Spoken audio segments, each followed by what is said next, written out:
For a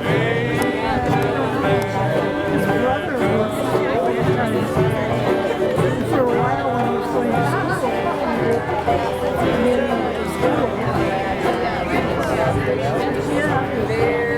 brother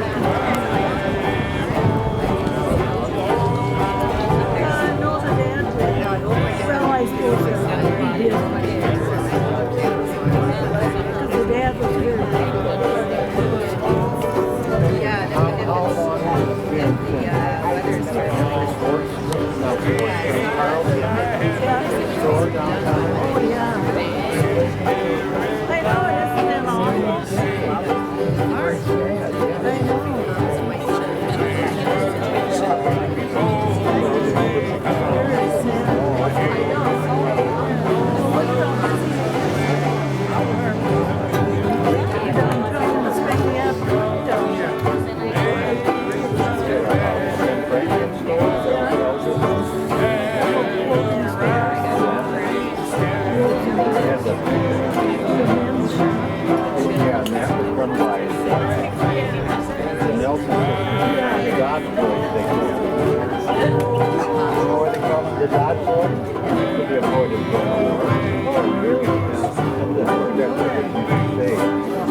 Hello, everyone.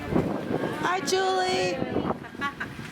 I'm Julie. I attend this church that I love so much, and I just want to welcome everyone to this very special unveiling of a new stained glass window that was built by members of our church, led by Jose Leon.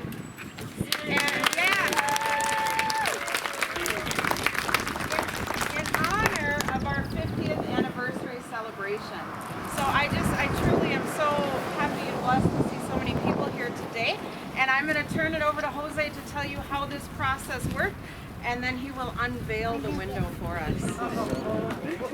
I don't say much of anything to anybody, so I don't talk to people, so I'm not going to say much. You can come inside in a little bit, and I'll explain a little bit more about it. But I've been a member of the church for about 7 years.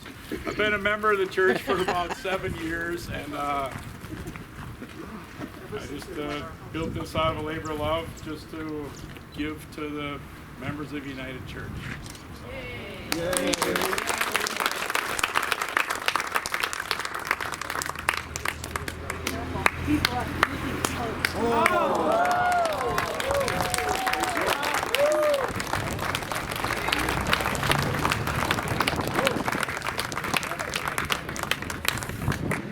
At some point, we took the picture of Jesus out of the entryway of the window of the sanctuary, and I just wanted to put Jesus back in the entryway to greet us when we come in. He'll always be there. Going into one of these checkerboard windows. I don't have much more to say. How long did it tell us about the other window?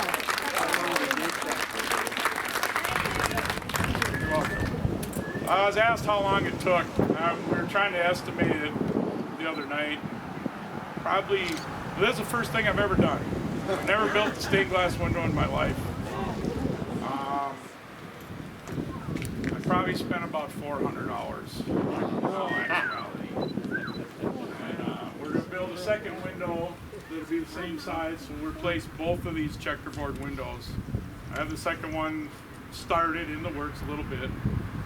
It'll be kind of the same border design, except for it won't have Jesus in there. It'll have a peace dove and then some phrase to signify the 50th anniversary.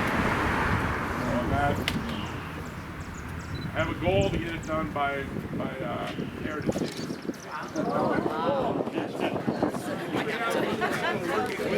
Oh yeah, sorry, I'm not used to talking to people, so. Cheryl Grant, she was a big help. Cheryl Grant was a big help. Dar Raheem was a big help. Angela and Sophia Beta, they helped me learn. I know they learned some, and they did help some on the other window when we were making patterns for the second window. Yeah, I'm terrible. My wife Kim was the artist of this window. She did the painting of the hand, face, feet. Question. How many pieces of glass? Approximately, I'm not 100% sure, 210 I think is the count. So 210 pieces of glass. The other window will be a little bit simpler, about 140 pieces, so a little simpler. Got about 5 pounds of solder on there, about 5 pounds of lead. Is this going to be the inside or the outside? This is the inside. Yep. Well, I did a lot of research on that. I'm not exactly sure what it looks like from the backside, and to be honest, I'm not really all that concerned about it. Church windows are meant to be viewed from the inside, so although I'm sure it will look nice with light shining through at night. Thank you.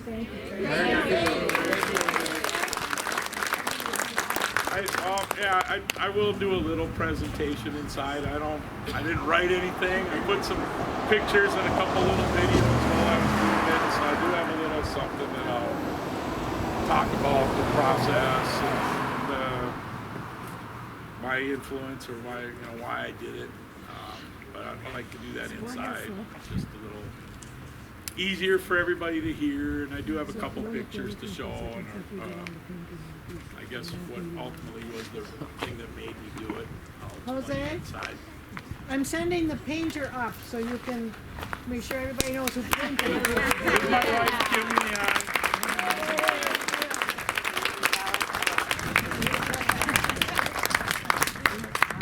You hear her every Friday night on the radio at 6 o'clock. Within 10 miles or worldwide on the web. So I made this window. I made it for the 50th anniversary. Go back to what kind of made me do it was went on a trip with Paula and Jan Ringer and Paula's husband to Church of Resurrection in Blue, Kansas. That's the Church of Resurrection. And they have what they built. I'm not sure what it was or not. I imagine it is. That's the largest stained glass window in the world. It's 35 feet tall and 100 feet wide. All custom made glass by a guy's last name is Narcissus. Narcissus Glass. All the glass is custom made for that window. There's Jesus in the window. So that was all custom made glass. Every piece for that window. It took them years to make. Put through the window. So we went on that trip, and it was a leadership, I don't know what it was, leadership council kind of thing, I guess. So that's what I got out of it was that window, I guess.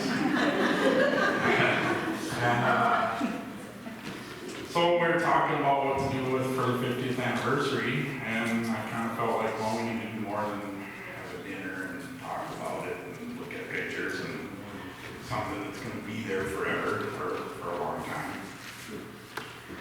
So I'm in the Shannon Stained Glassery, and I just finished my first ever stained glass project. Let's see if I can hold it up so you can see it. From a chain, just to learn how to solder and put things together. So getting started. So I just finished out myself. So that was the very first thing. I took a 1 day, it took like 3 hours to take a 1 day class of Shannon Stained Glassery in Superior, Wisconsin. Did that, and then I went back and I took a 4-day class, and I made a panel. I should have it here, but it's upstairs. You can come and look at it if you want. So I made that panel, and that kind of gave me the confidence that I actually could build something that big. So the next step was I had to design, it's like, oh, sorry. Next step. That's your next step. Yeah, that was the next step. Walk to church. So I walk to the church, I live 1 block away, so I walk to the church. Just gonna get started on some stained glass work here in the church. We came in about a week ago and set up a little stained glass studio, so I'm about to walk in here and show you what we got going on. So here's my little stained glass studio. We're gonna solder together a couple of little star projects that I have laid out and ready. I have one brushed in flux and ready to solder, soldering iron is warm. I have another one laid out, I have to flux it, and then I'll be able to solder that one together. I have another one cut up, foiled, ready to lay out and solder. Here's my my glass cutting table. That'll be able to cut different shapes. I have a little assortment of glass in the box there. Here's the window project that we'll be working on. It's a 26-inch by 57-inch tall stained glass window. It's a fair number of pieces. Still have to work on that. We have a fair amount of glass ordered, I would say approximately 40 to 50% of the glass we have. We're going to be making patterns here in the next week or two. As soon as the glass comes, we'll get the paper, lay it out, and make our patterns. We'll start cutting glass. So, that was the project, and this was kind of the start of the pattern. Just basically tracing it off of a picture that I found on the internet and changing elements and making certain aspects my own. So I got a little farther, and once I started drawing all the things and figuring out what it was going to take to do it, I thought, well, that base with all the ornate pieces was a little too much, so I kind of simplified that down. So then here we are working on a pattern. Now that's this pattern that you see in there, that's the pattern for the second window, and I'll show you that in a minute. But there's Cheryl and Sophia and Angela working on tracing out a pattern. I also made some other little trinkets. That was a little cross that I made. So now we're further along. We almost got all the pieces fit. I still need to get the pieces painted and fit, which my wife did. Here we go. I'm just about done with getting the glass fitted on the stained glass window here in the United Church Stained Glass Window Studio.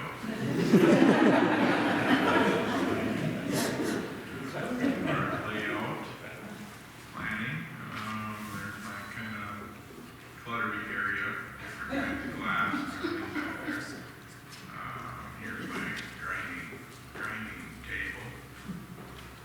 I don't know if this is showing up backwards or not. See, so there's my grinding table. We go switch the camera and discuss further here. That's it there. So I had to wait for my wife to paint the glass pieces. So there she is painting Jesus' face. The paint is paint called Vitria 160, special for not for stained glass, but for glass. I paint it on, and then it gets fired in the oven, so it's baked on for a minute. There's Jesus. So there's the window just before we solder it together. And that's the pictures I had, and I was hoping that those pictures were going to prompt me to say some things. So, I don't know what else to say other than it was labor love. I can't believe that I actually built that.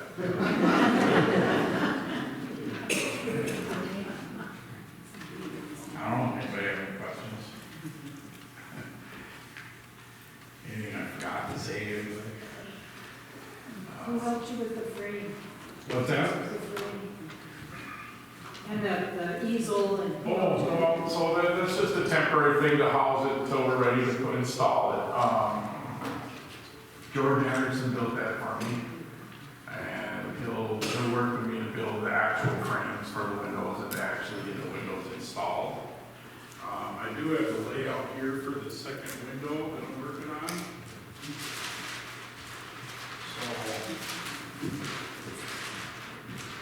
So, second window will basically be very similar to the first window, but without Jesus in front of the window.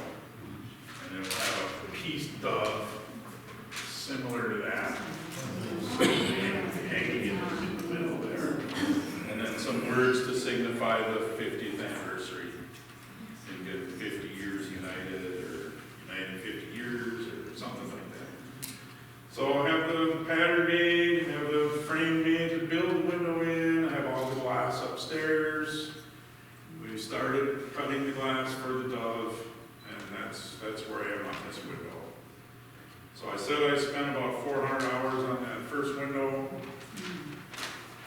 I'm hoping this one goes together in about 50. So, that all happens, I should have it done by Heritage Days.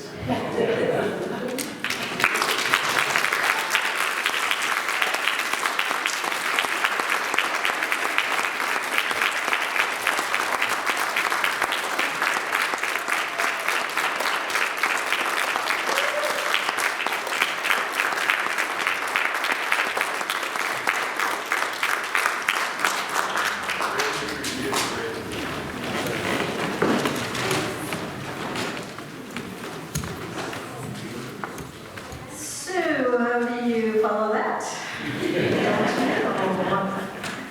Well, first of all, I want to extend a warm welcome to you all, especially if you've come from far away, if you haven't been here for a while, if you've never been here.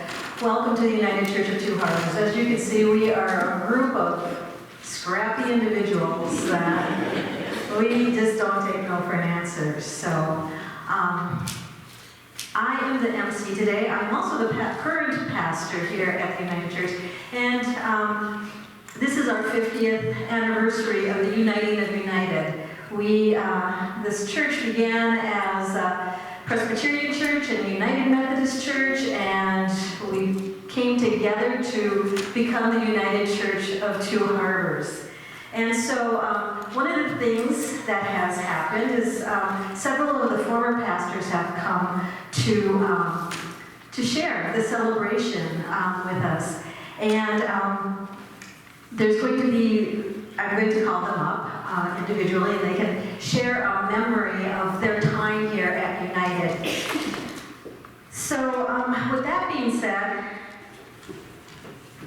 we're going to be singing songs in between each pastor as they're coming and going. So if you can see where you're sitting, there's a red book, there's a blue book, and there's a black book. The red book is a Presbyterian hymnal. The big blue book is the United Methodist hymnal, and the black small book is the Compromise hymnal. That was one of the things when I first got here. It's like, okay, we have the Presbyterian, and we have to. Anyway, it's a lot. So on your green sheet here, when it says red, that means you can find it in the red book. So that being said, as well, I'm going to start out by asking you to turn to number 616 in the red book, and we're going to sing "Our God is an Awesome God." Thank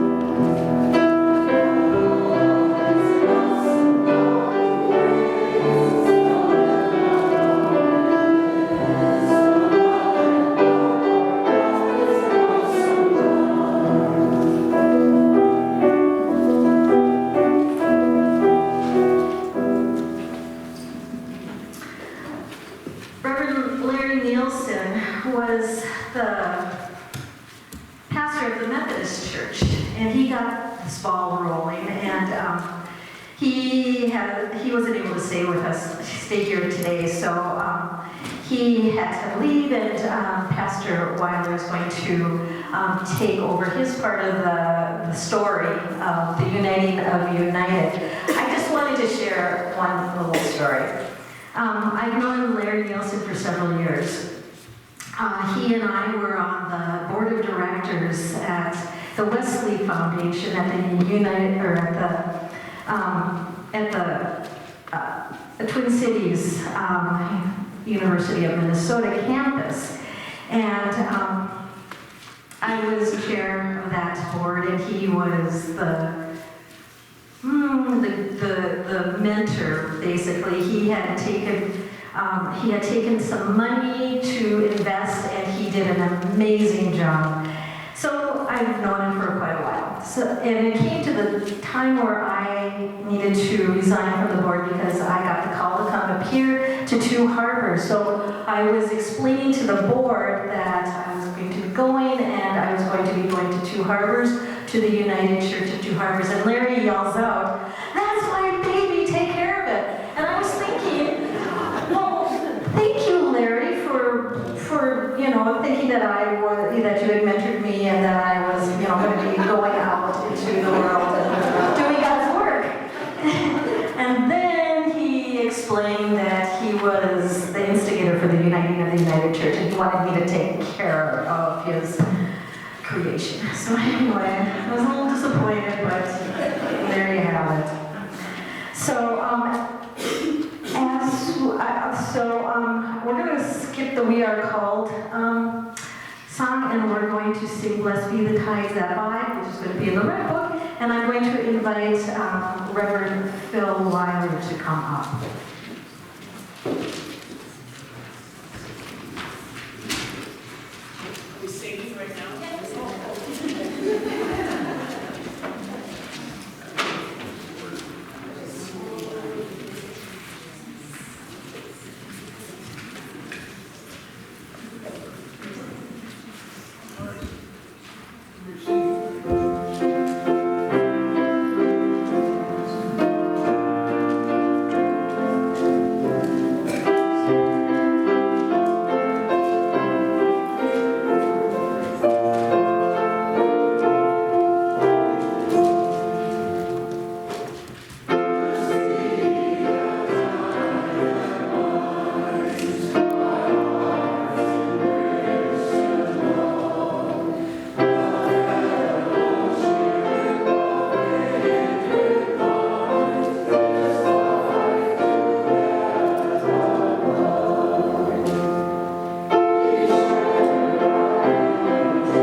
I am glad to be back.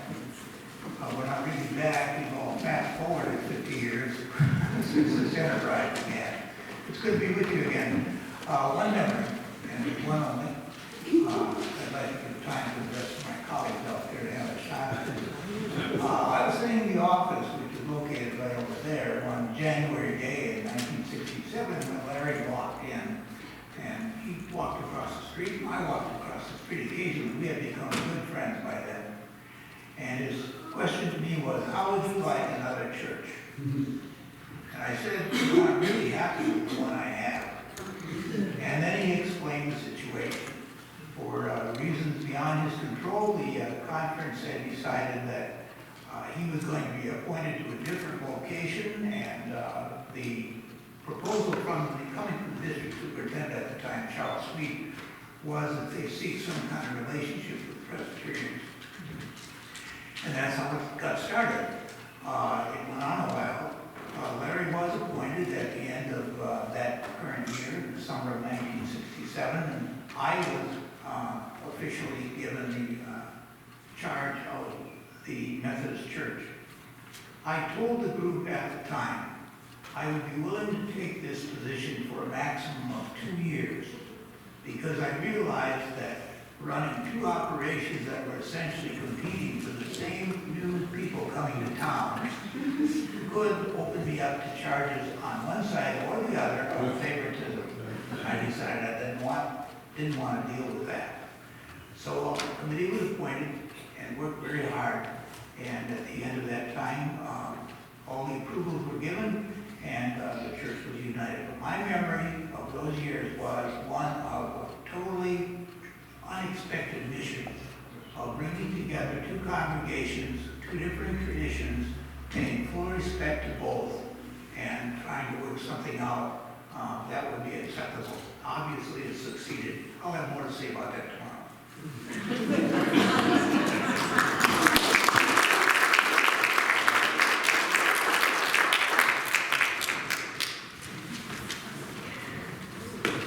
Our next pastor that we're inviting up is Reverend Vinton Beckstrom. He was the pastor here from 1971 through 79, and he is a United Methodist pastor. So I ask you now to,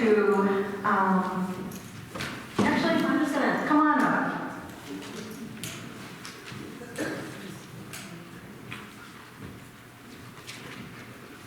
Quickly, this is because I have shingles, and it's going away, but it's not gone yet. In 1971, I went to the annual conference, was serving in the western part of the state, and the district superintendent come up and said the bishop wants you to go to two harbors. They had sent the older gentleman who was a retired chaplain, and he didn't want to come, and they didn't want him. They didn't, for one thing, present parsonage. Okay? But we sent out our wedding invitations. We were to be married on the 3rd of July in 71 in Evanston, Illinois. And so we came here as newlyweds. When the conference called me up here, I came up to visit. I didn't need to do that because the offer to come here, I wouldn't have turned that down. No? My family rarely vacationed. My mother had mental issues, but they did make a couple of times up the North Shore. And so this was such a blessing just to come here. So I came to visit before I was officially here, and Don Ferguson showed me around, but it didn't work out very well because it was foggy. Here part of it, the foggy. And my wife was teaching school in Evanston, Illinois, so I had to bring her. We had to bring her stuff up here, and Bob Pullman we met up here, and Bob arranged for us to stay at a motel that's gone now, where McDonald's is. I always teased him because he got his 2 rooms. and I said, dead serious, one of the people I admired so much was Bob Pullman. I said, he saved more people than Jesus. I mean, he had a very sickly wife, and he was a recovering alcoholic.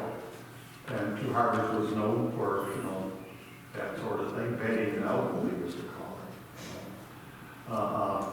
But he was just a tremendous man. And so my biggest to-do, of course, praise is for what Phil Weiler did to put these things together. I could have done that. I wouldn't have done that.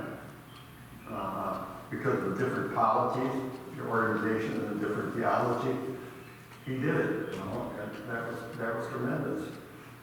So we finally, after a couple of places, we moved into the Granovsky house, that nobody knows, on 12th Avenue and 5th Street.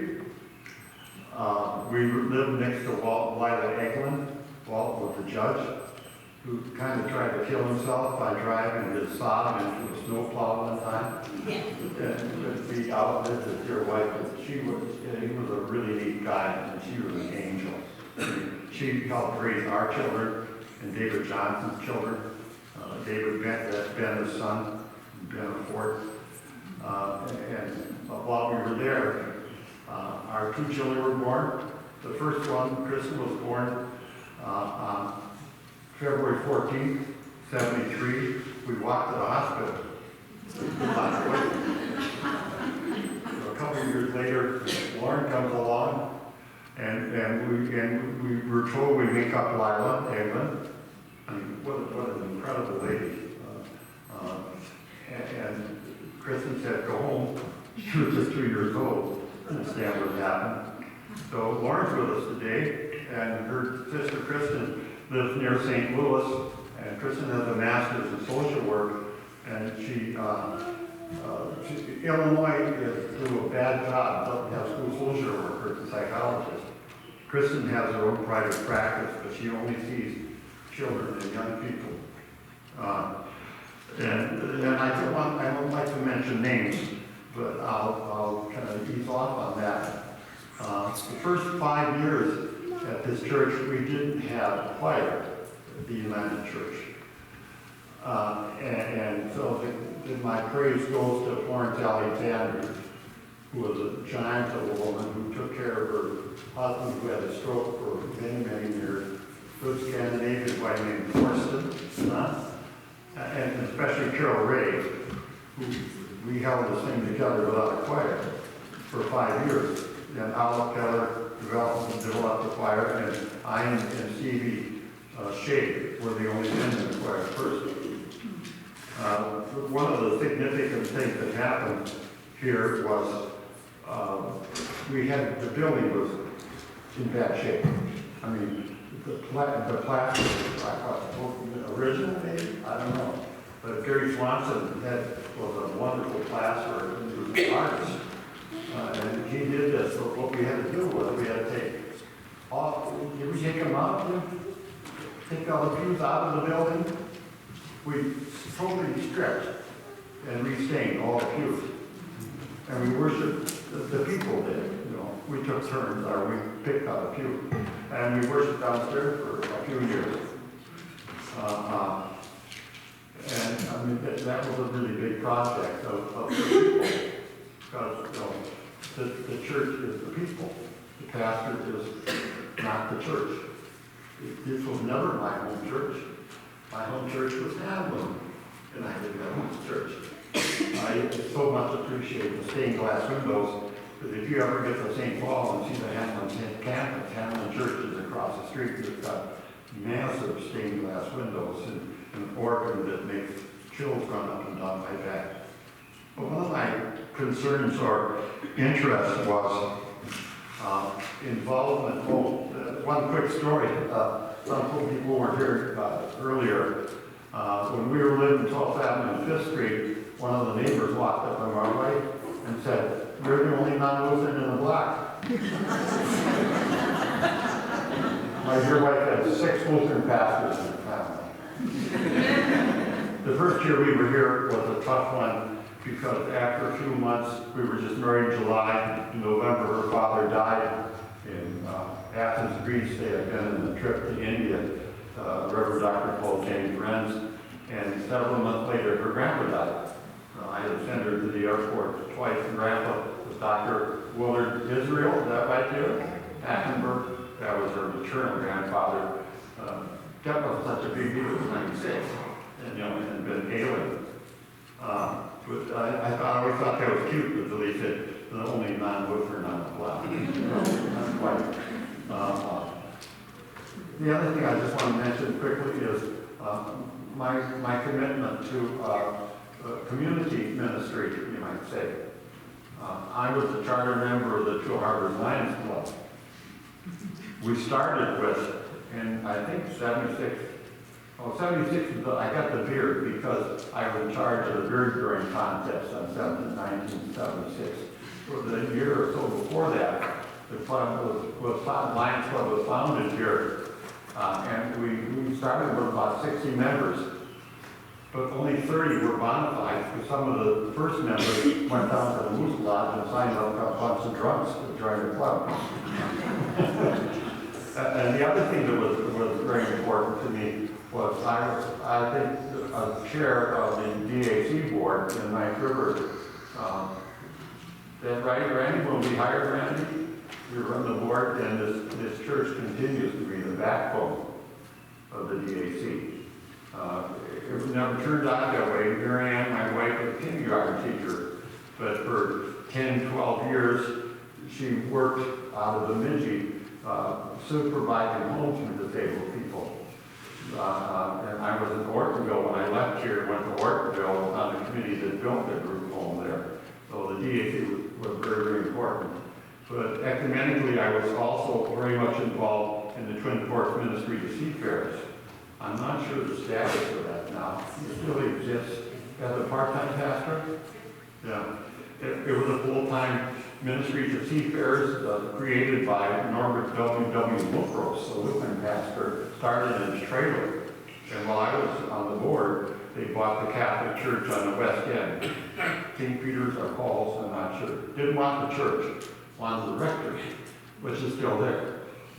And that church combined with several other parishes to make a new church. I think it's called Holy Family. I served also in Boston for a while, Boston, Erskine, and Pine Indian Missionary Mission. And Tom Anderson was a pastor in Boston, and he did some work for us at the Pine Bend Mission. And Tom became the Twin Forks Ministry to Seafarers. He was in charge of that for a long time. It was a full-time thing. In year 7, we had some kind of rumbles. I'm not sure what they were. I don't even know why. There was some unhappiness with me. We came back for the 8th year, and Kristen, our oldest, went to 1-year high school here at Sunny Soldier. And Lauren never went to school here. And it was 8 years, and we decided that the longer we stayed, the harder it would be to leave. There was one pastor here in this community that stayed here, forever, and I wouldn't do that. Marianne Daddy was a Lutheran pastor. He wouldn't stay no more than about 10 years. He really specialized in helping and building mission churches. And so we decided, and if we stayed longer, it would be hard to leave, and it would be more and more my church, and it ain't my church. It's a people's church. The problem was the Methodists didn't want me to leave. They always talked about we have too many churches, or too few pastors, or churches, or whatever. And a good friend of a guy who was serving at the St. Louis County Jail, one of our pastors was the chaplain, and they sent him to Ortonville. He wouldn't go there because he had a son that was a competitive high school swimmer and no swimming program there. So he wouldn't go there, and that's where we went. And I found out later that there was another pastor, a great guy, Jim Rowe, who had been up in Roseau, that was sent down there. Didn't want to go there. We stayed there 4 years, and it was a real shock to my system because my dad was dying when we went there, and it was so hard to leave here it was really very, very tough. But we discovered, we had to go 50 miles on Ortonville to get McDonald's, cares about McDonald's. It was pretty isolated. And only to discover after about 4 years that the people there are wonderful, fantastic people in that congregation. One of whom, Brent Olson, is writing marvelous picnic things off of his former pig farm in Clinton. The 4th generation Norwegian farmer, 2,000 pigs on 2,000 acres, but he like another guy from Madison called Bill Holm, writes pithy country stuff from the prairie. It was a marvelous guy. It was a wonderful church. But again, it was really difficult. And we did retire to Duluth from 04 to 014. And we have a little rule in the Methodist church, you don't go to the church, you go to serve. Or what used to be, you don't retire to the community, you'll have to serve. But we have been gone from Pure Harbor since 1979. So before we came back and were able to worship here for a while until it was time to downsize and move to the cities. Thank you.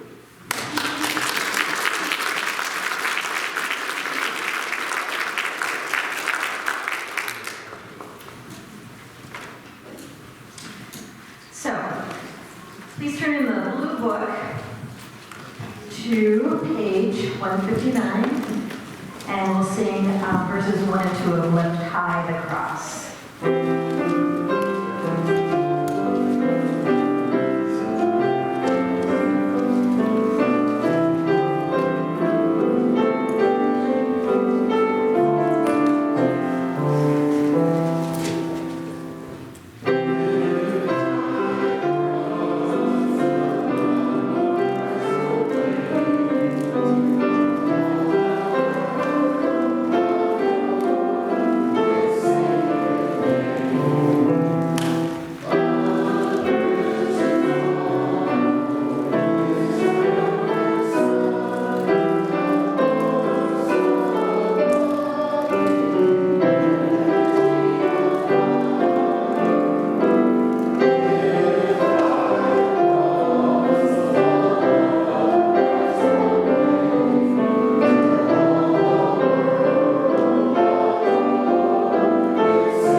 He was a pastor here at United from 1983 to 89, and I just want to say that when I got here, there was all this beautiful ceramic pottery, and I'm like, wow, that's really, well, it turns out it was Reverend Lakes, and so thank you, that was lovely.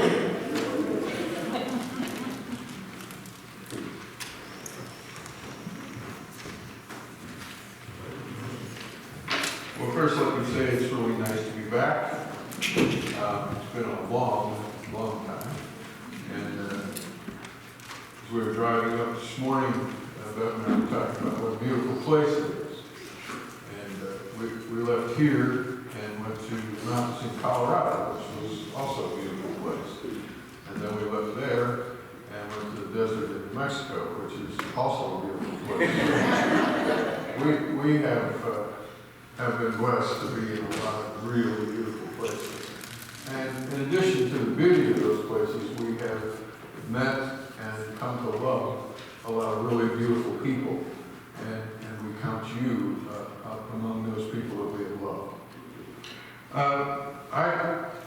As we were driving the 20-some hours it took to drive here, which was kind of fun because it's a reminder that you're retired and you get there when you get there. So, but as we did, I was dictating to my secretary about things that I remembered.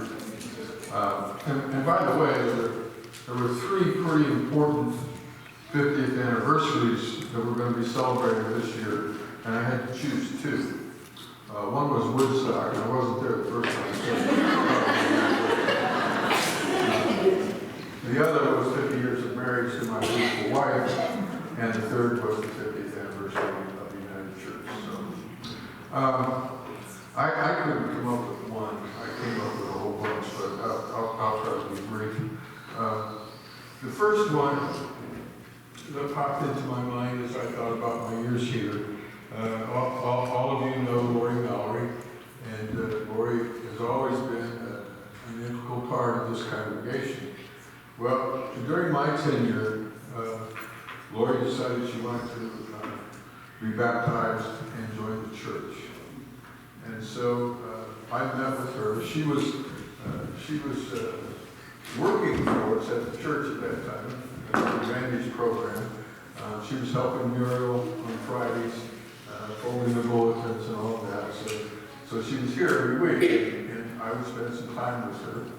And so I had explained to her that what we were going to do meant that she was officially going to become a part of the family of God. And she would ponder, you know how Lori is, family of God, family of God, family of God. So that day, right here, when I baptized her and recognized her membership in the United Church, she grabbed me around the waist in my robe and looked up at me and said, family of God, family of God. And I have used that illustration so many times in so many sermons over the years. One of my fond memories is also taking our senior high group to Chicago, almost losing Roger Craig on the L. Those of you that were here when Roger was here know that he was an organizational mess. And there was more work taking care of him than it was the 7 or 8 senior high kids. I also fondly remember, and I was thinking of this today as we were singing, I remember our party as we were getting ready to leave, and Don Lindo sitting here with his electric slide guitar and playing Amazing Grace, because Don knew that was one of my favorite songs. And I have thought so many times about that. Almost every day when I watch the news, and I'm not going to make any political statement, but almost every day when I watch the news, I'm reminded of one of the things that has brought me the greatest joy, and if God allows it, the greatest pride in all of my years of ministry. And that was the day in the basement of this church that this congregation voted to be a part of the Overground Railroad, bringing refugees from the southern border to the northern border. And eventually, it was one of those refugees that we housed right here in Two Harbors, whose case went to court, and he actually won political asylum. I have told that story to so many people, it still gives me chills to talk about it. And when I look at the present political situation and realize how powerful that statement was that you all made at that time, my hat is off to you, and I have to say, the Holy Spirit was moving among us. Thank God for that. So, you probably should have picked one of those who've gone before us, but I just can't help myself. Don Ferguson came to me shortly after we moved here. Now, remember, I came here from Northwest Iowa, where the soil is black, the growing season is incredible. There's always a lot of moisture in it. You grow sweet corn that's this big, and it's this big around. And Don Ferguson came to me and said, "Do you like sweet corn?" I said, "Yeah." He says, "Well, I have sweet corn. Why don't you come out and get some?" Well, I was naive enough and didn't know Don well enough to think that, well, the person is going to give me some of this sweet corn, right? So we get out there, and he brings out this big bag of sweet corn. He said, "That's a bushel." And I said, "Well, cool." And I put it in the trunk, and he says, "And that's $10.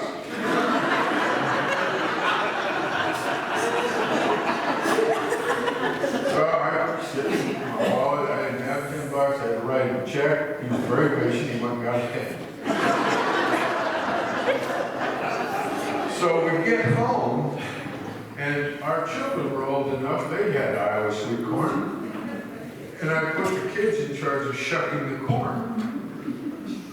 And finally, Chad, our oldest, comes walking in the house and he's holding this puny ear of corn. He said, "Dad, look at this stuff.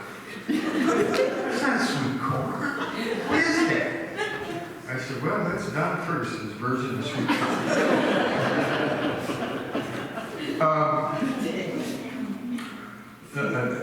Seeing faces has reminded me of things. As Bill mentioned this morning, he made 2 trips to Iowa. Some of you may know, some of you may not know, that the reason that Bill made 2 trips was he was on the committee when they came to interview me, but he and Dave Rossiter showed up with the U-Haul truck that moved us here. They packed us up and moved us up here, and that's why he made 2 trips. Another amazing memory I have, some of you may remember that we did the Curriculum Bible Study thing when I was here, and I kind of put some of you through the paces in terms of stretching yourselves to do creative kinds of things. I will, Randy, never forget the evening that Randy interpretive dance. I am the vine, you are the branches. Yeah. And again, that's a sermon illustration that has gone with me everywhere. I also remember about 30 people packing up and going for a weekend in Clearwater Forest, where we single-handedly, the United Church, built the first cabin that was part of our expansion plan in Clearwater Forest at that time. And what a neat project that was. One of the memories that Bev and I have spoken of many times was the time on Monday, Thursday, when we were having a service in the basement or in the dining room, and we got to the communion part, and I passed the cup over to Bev and to Muriel. They were sitting across from one end of the table, and I looked over, and each of them had taken a drink, and they had strings of grape colored stuff hanging off their lips. Something had gone wrong with the grape juice. Muriel hadn't realized it. She filled the cup, and they're sitting there with this whatever. Rather than make a big fuss about it, we just continued to pass the cup.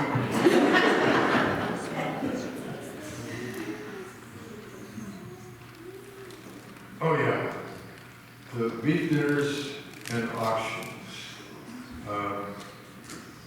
How many of you remember Ted Blaisdell bidding an outrageous amount of money for his wife's cardamom rolls that he would buy every time? I mean, a single roll after he bought it was worth $5 to $10. It became an outrageous amount of money.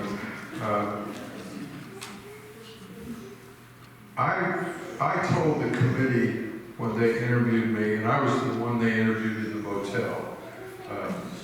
When I told my senior pastor that I was working with at the time that I was going to interview with this committee at the motel, he looked at me like, the motel?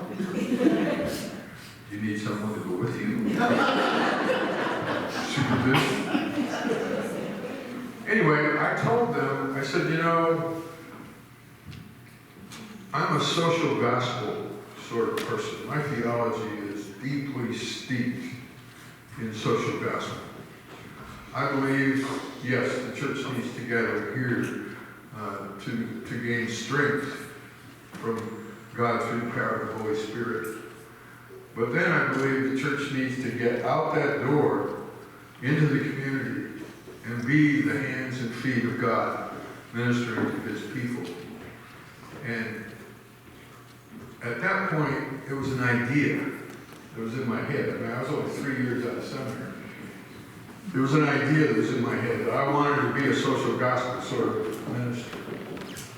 And the United Church taught me how to be that social gospel sort of minister that I wanted to be through the things that you all did. And that's an amazing legacy to pass on, that you helped at least one pastor, I'm sure many more, be what they wanted to be, what they felt God had called them to be. And I'm forever grateful to you for that. And finally, most of you know that I'm no longer a Presbyterian pastor. I didn't set out to leave the Presbyterian Church. That wasn't my plan. But when we arrived in New Mexico, things weren't going well at the Presbyterian Church, so we decided to go to the Episcopal Church. And I won't bore you with all the details, but their priest was getting ready to retire, and I made the mistake of saying, if there's anything I can do to help, let me know. You know, you'd think you get smarter as you go. But I thought I had escaped. I really did. I thought I had escaped. So the reason I bring that up is, as I told Karen earlier today, that transition from being a Presbyterian minister who had served in a union church of Presbyterians and Methodists, made that path from being Presbyterian to being an Episcopalian pretty easy, because I realized that those doctrinal issues are not the most important issues. The important issues are how you love the people you serve and how those people serve the community in which they live. God bless you all. Thanks.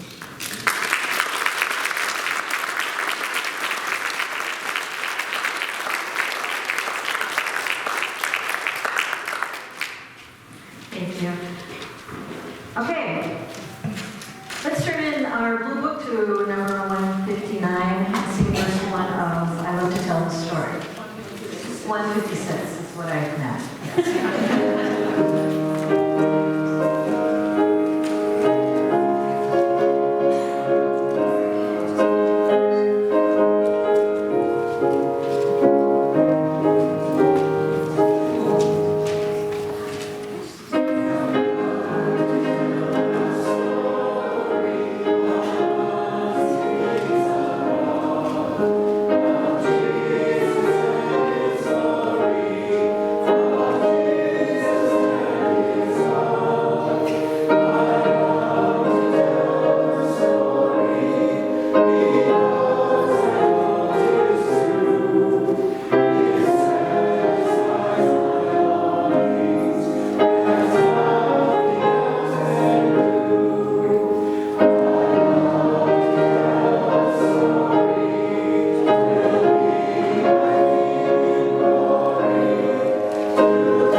I spoke to Betty Beck this week, and she sends her blessings. She's not able to travel. She's in a wheelchair right now, but she told me that one of the things that really struck her was, with this blending of the Presbyterians and United Methodists, is that when the Presbyterians would see that the United Methodists were maybe doing a little bit more than the Presbyterians, well, that ramped up the Presbyterians.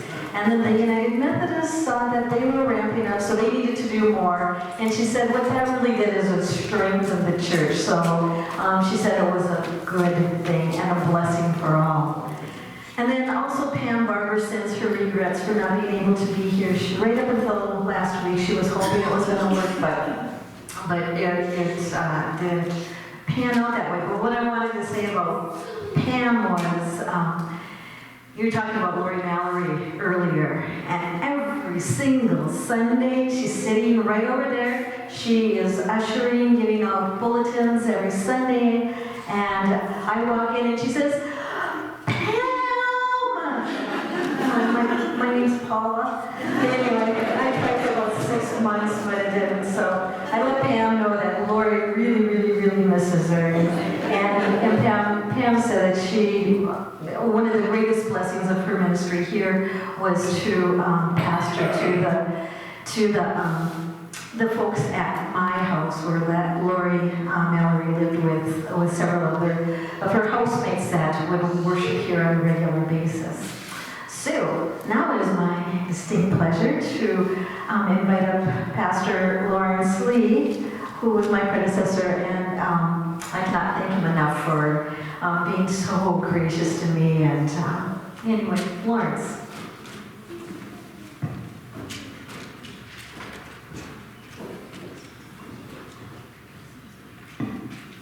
I deeply understand that I stand here as the only person between you and pie.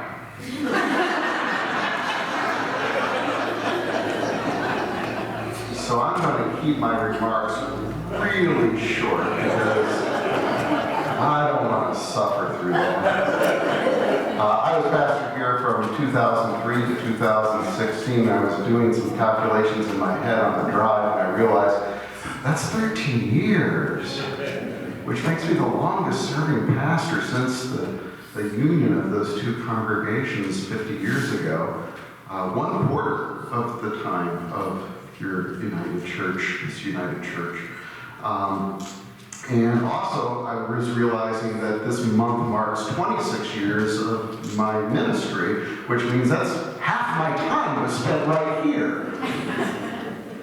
Wow, that's a lot to take in. I raised my children here. When I came here in 2003, Emma was just 8 years old and Simon was just turning 6.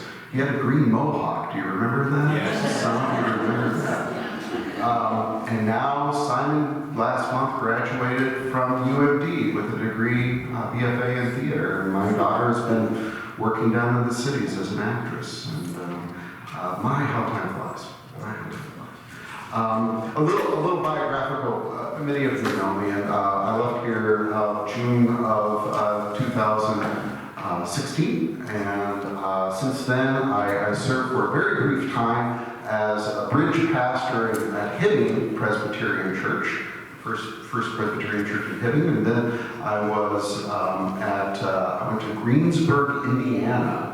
If you know where that is, it's about halfway between Cincinnati and Indianapolis, down in southeastern Indiana. And had a really good time there. But the shore called me, the lake called me, this young woman over here called me, and I came back up to serve in Bayfield, Wisconsin, where I am right now.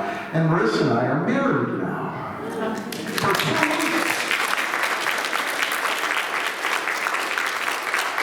We got married, believe it or not, at Knife River Lutheran Church 2 weeks ago today by Pastor Susan Berga, Knife River Lutheran Church. And some of you might remember that often when Pastor Susan or I had to be gone, we would sub for each other. So I preached many sermons in that little church there in Knife River, so that was wonderful. Memories of United Church of Two Harbors. I remember the people and little stories more than anything else. I remember baptisms and weddings, Julie, and I remember funerals. I remember standing here at this pulpit and remembering so many people that we love and miss. I remember taking the youth on several trips to many places, Triennium down at Purdue University, to New York. I think we went twice to New York City for study trips for all sorts of things there. I remember weekly Bible studies here at the church and all the sharing that happened there. All of these things I just treasure in my heart. And it was so wonderful just being your pastor. And that relationship and the creativity that you all brought to ministry here. When I was in the search process, I remember asking the search committee, many of whom are here right now, I remember asking the search committee to describe for me what your golden years were. Thinking this was a good way to sort of see how do they idealize the church? What were the main influences? What really shapes their idea of ministry? And they looked at each other, and they looked at me, and they said, our golden years are not behind us. They are ahead of us. And I said, I want to be the pastor of that church. And you know what?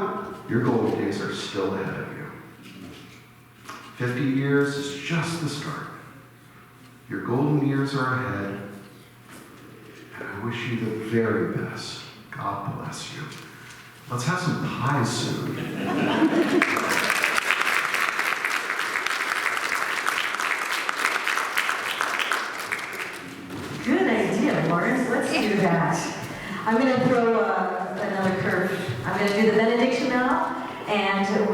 go down singing our final song, which is going to be number 2235B in the black, the little book. So, the Lord bless you, the Lord keep you. May the Lord's face shine upon you